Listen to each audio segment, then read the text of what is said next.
আপনি আমাকে জিজ্ঞেস করেছেন কিভাবে দ্রুত ধনী হওয়া যায়, ঠিক? জি ঠিক।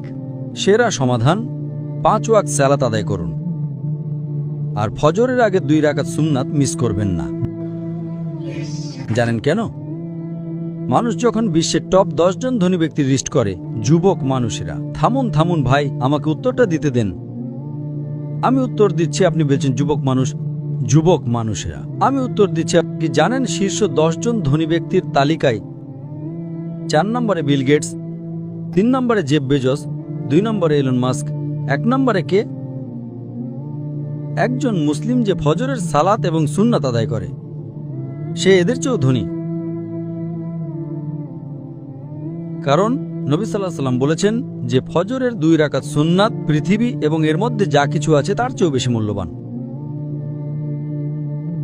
মানুষ এসে বলে, আমি 4 ওয়াক্ত পড়ি, ফজর সালাত মিস করি।